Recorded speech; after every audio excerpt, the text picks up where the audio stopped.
International cricket council यानी कि ICC, जिसकी सिर्फ एक ही जिम्मेदारी है कि उसने बगैर किसी बायसनेस के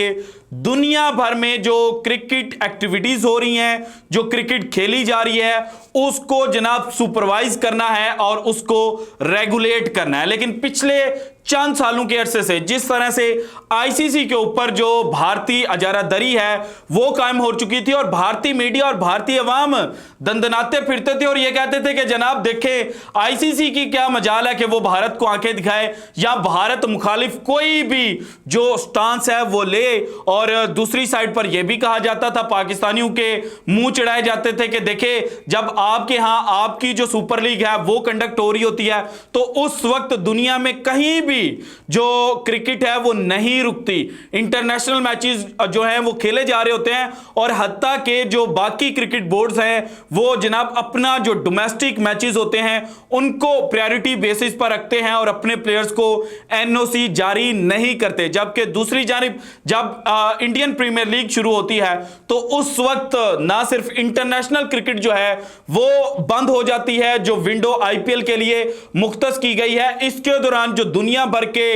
जनाब डोमेस्टिक इवेंट्स होते हैं वो भी क्लोज कर दिए जाते हैं, वो भी एंड हो जाते हैं ताकि जो प्लेयर्स हैं वो आईपीएल के अंदर जाकर खेल सकें। और इसके अलावा पिछले 2 सालों के अरसे से जो भारतीय मीडिया है वो एक ही बात कर रहा था कि आइंदा चंद सालों के बाद जो क्रिकेटिंग फर्टेनिटी होगी उसमें बीसीसीआई का जो रोल है वो अहम तरीन हो जाएगा, जबकि आईसीसी जो है वो महदूद पैमाने पर होकर रह जाएगा और जो क्रिकेट सर्किट होगा, जो क्रिकेट होगी उसको चलाएगा भारत और भारतीय क्रिकेट बोर्ड और भारत के जो फाइनेंसर्स हैं। लेकिन अब बिलाखिर जनाब वर्ल्ड कप 2023 से पहले जो आईसीसी है उसको अपनी साख का पता चला है कि वो किस कदर मुतासिर हो रही है और वो भी एक्टिव हो चुके हैं। और अब भारत जिस चीज पर शामियाने और शादियाने बजाते थे भाईजान वो बंद होने जा रही है। लेकिन यहां पर एक पॉइंट मैं क्लैरिफाई कर देना चाहता हूं कि अगर आपको मेरा थंबनेल पढ़कर यह तासुर मिला है कि जनाब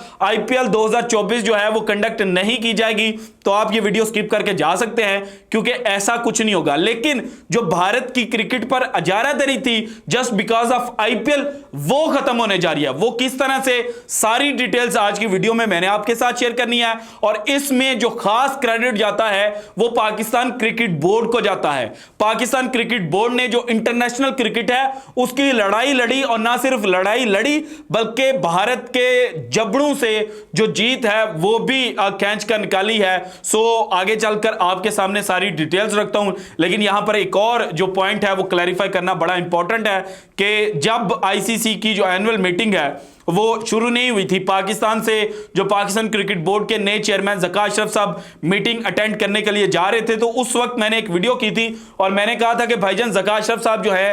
वो जो आईसीसी का नया रेवेन्यू मॉडल है जिसको नजम सेठी साहब तो रिजेक्ट कर चुके थे और उन्होंने ये कहा था कि जनाब मेरे साथ 3 से 4 क्रिकेट बोर्ड जो हैं वो राब्ते पर हैं। तो अब जो ज़का अशरफ साहब हैं जिन्होंने 2013 में जब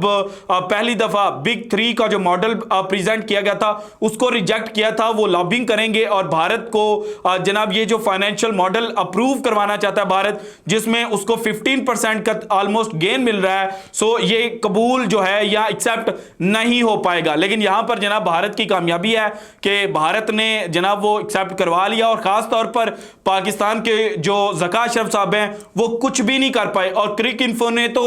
जनाब यहां तक जो रिपोर्ट जारी किया उसमें लिखा है कि पाकिस्तान के अंदर जो क्रिकेट बोर्ड में तब्दीली आई है उसने भी एक रोल प्ले किया है इस फाइनेंशियल मॉडल को एक्सेप्ट होने में। सो जब ज़का अशरफ साहब पाकिस्तान में आएंगे और पाकिस्तानी मीडिया से बात करेंगे तब मजीद चीजें जो हैं वो खुलेंगी। लेकिन यहां पर जनाब ये कहा जा सकता है कि भारत अब जनाब बिग 3 की बजाय जो बिग 1 है वो बन चुका है। लेकिन बिग 1 बनने के बावजूद जो भारत है उसको मुंह की खानी पड़ी है। देखिए जो भारत क्रिकेट बोर्ड बिग 1 बना है वो किसकी बेस पर बना है, वो इंडियन प्रीमियर लीग की बेस पर बना है। इंडियन प्रीमियर लीग में जो फॉरेन प्लेयर्स हैं जो दुनिया भर के जनाब बड़े लेजेंडरी क्रिकेटर्स हैं उनको इनवाइट किया जाता है, उनकी बोली लगाई जाती है, उनको बड़ा बड़ा जो पैसा है वो दिया जाता है। जो डेल स्टेन है उन्होंने एक पॉइंट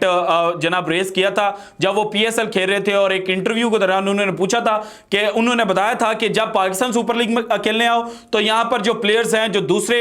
जनाब क्रिकेटर्स हैं, वो ये पूछते हैं कि जनाब आप अपनी क्रिकेट को कैसे इंप्रूव कर रहे हैं, मैं अपनी क्रिकेट को, अपनी बॉलिंग को कैसे इंप्रूव कर सकता हूं। जबकि जब हम भारत में आईपीएल खेलने के लिए जाते हैं तो तब हमसे यह सवाल किया जाता है दूसरे क्रिकेटर्स की जानिब से कि जनाब आईपीएल के दौरान जो मेगा ऑक्शन हुआ था उसके अंदर आपकी बोली कितनी लगी थी। सो भारत जो था वो पैसे दिखाता था और इसी की बेस पर अब जनाब जो रिसेंटली मुख्तलिफ दुनिया के अंदर जो कंट्रीज हैं उनके दौरान जनाब उन्होंने क्रिकेट लीग जो हैं वो शुरू की। एमिरेट्स क्रिकेट बोर्ड जो है उसने एक क्रिकेट लीग शुरू की। इसमें 6 टीमें हैं जिनमें से जनाब 3 टीमें तो डायरेक्ट जो आईपीएल के फाइनेंसर्स हैं उनके अंडर थी, जबकि एक टीम जो है वो 50-50 का उसमें शेयर था। उसके अलावा जनाब जो कनाडा की सुपर जो T20 लीग है उसमें भी आईपीएल के जो ऑनर्स थे, आईपीएल फ्रेंचाइजीज के ऑनर्स, उन्होंने अपनी टीम्स जो हैं वो अक्वायर की हुई थी। इसके अलावा जो साउथ अफ्रीका की जनाब T20 लीग शुरू हुई उसके अंदर भी जनाब जो मेन फ्रेंचाइजीज थी वो भारतीय फाइनेंसर्स की थी। और इसके अलावा अब जनाब जो MLC यानी कि मेजर लीग क्रिकेट शुरू होने जा रही है आज, उसमें जो 6 टीमें हैं उनमें से 4 टीमें जो हैं वो भारतीयों की हैं। सो भारत के जो आईपीएल के फ्रेंचाइज ओनर्स थे वो दुनिया भर की जो क्रिकेटिंग लीग थी इनके अंदर जनाब फ्रेंचाइजेस खरीद रहे थे, क्योंकि अच्छा खासा आपको रेवेन्यू मिल जाता है। और PSL के अलावा जो जनाब BBL हो जाए या जो BPL है, बांग्लादेश प्रीमियर लीग, ये 3 वाहिद लीग्स हैं जिनके अंदर जनाब जो करप्शन है वो देखने को नहीं मिली थी। जबकि बाकी जो लीग्स हैं उनके अंदर जो सट्टेबाजी है, जो जनाब फिक्सिंग है, उसकी जो इंफॉर्मेशन थी वो मिली थी। सो जो फाइनेंसर्स थे उनको जनाब एक तो सट्टेबाजी से पैसा मिल जाता था, दूसरा जनाब जिस तरह से वो क्रिकेट के अंदर इन्वॉल्व हो रहे थे, सो क्रिकेट के अंदर ICC जो था वो बड़ा महदूद होता जा रहा था। और ये पॉइंट फर्स्ट टाइम रेज किया था पाकिस्तान ने। और उसके बाद WTC का फाइनल जब रिसेंटली खेला जा रहा था उसके अंदर जनाब एक कमेटी बनी थी, उन्होंने ये पॉइंट रेज किया था। अब जबकि ICC के एनुअल मीटिंग जारी थी तो इस एनुअल मीटिंग के दौरान ये जो वोटिंग के लिए जनाब पेश किया गया था, इस पे भारत ने कुछ जो छोटे क्रिकेट बोर्ड थे उनको अपने साथ मिलाया, यानी कि एमिरेट्स क्रिकेट बोर्ड का साथ मिलाया, क्रिकेट कनाडा को साथ मिलाया,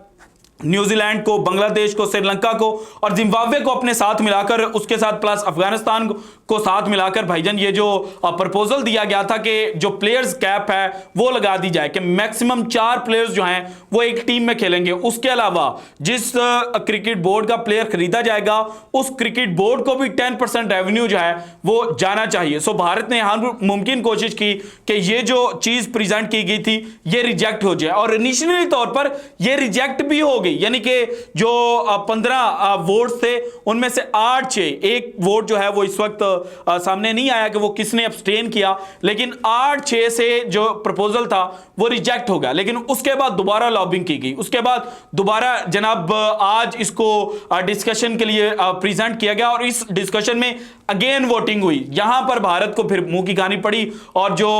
छोटे क्रिकेट बोर्ड थे उन्होंने फिर जनाब ये जो एक ड्राफ्ट था इसके खिलाफ, इसके हक में वोट दिया और कहा कि प्लेयर्स कैप जो है वो लाजमी लगना चाहिए। सो जनाब Pakistan, West Indies, Australia, England and Ireland, ये जो 6 कंट्रीज थे ये इनिशियली 5 कंट्रीज जो थे ये इनिशियली जनाब इस ड्राफ्ट के हक में थे और ये चाहते थे कि जनाब प्लेयर कैप लगे। अब प्लेयर कैप जो है वो लगना बड़ा इंपॉर्टेंट है। देखिए MLC जो है इसमें 6 इंटरनेशनल प्लेयर्स जो हैं वो एक टीम को रिप्रेजेंट कर सकते हैं और एक प्लेयर की जो कीमत है वो $1,75,000 तक जाती है। यानी कि एक महीने के अंदर जब एक क्रिकेटर इतना कमा लेगा तो फिर उसको भाईजान इंटरनेशनल क्रिकेट खेलने की क्या जरूरत है। ट्रेंट बोल्ट जो है उन्होंने न्यूजीलैंड का कॉन्ट्रैक्ट लेने से इनकार कर दिया था, सो उन्होंने अपनी अवेलेबिलिटी जो है वो लीग्स के लिए शो कर दी थी। सो इस पॉइंट को मद्देनजर रखा गया। इसके बाद इंटरनेशनल जो लीग T20 है, लेजेंड्स लीग T20 है, उसके अंदर भाईजान जो प्लेयर्स हैं उनकी तादाद भी जनाब 9 है, यानी कि 9 प्लेयर्स जो हैं वो इंटरनेशनल एक टीम में खिला सकते हैं, फॉरेन प्लेयर्स। सो इस वजह से जो प्लेयर कैप है वो लगाया गया है और अब चूंकि प्लेयर कैप लग चुका है तो फिर वो भारतीय फ्रेंचाइज ओनर्स जो IPL खत्म होने के बाद जोफ्रा आर्चर और जॉस बटलर जैसे जो बड़े खिलाड़ी थे उनको 4 से 5 मिलियन एनुअल यूरोस की जो ऑफर्स थे कर रहे थे कि भाईजान आपने इंग्लैंड को रिप्रेजेंट नहीं करना, आपने हमारी टीमों को रिप्रेजेंट करना है। और हम जहां पर जिस लीग में अपनी टीम अक्वायर करेंगे, आपने वो लीग जो है वो खेलनी है। तो आप भारतीय जो आईपीएल ओनर्स हैं उनको भी थोड़ा सा जो ठंड है वो पड़ेगी, और मेरी वीडियो देखकर भारतीयों को भी ठंड पड़ चुकी होगी। और कमेंट सेक्शन में मुझे पता है कि आज बहुत गालियां पड़ने वाली हैं। So this is it from today's episode. अगर आपको वीडियो पसंद है तो लाइक कीजिएगा, ज्यादा से ज्यादा शेयर कीजिएगा, अपनी कीमती राय का इज़हार लाजमी कीजिएगा। और अगर आपने अभी तक चैनल को सब्सक्राइब नहीं किया तो कर दें। शुक्रिया, अल्लाह हाफिज।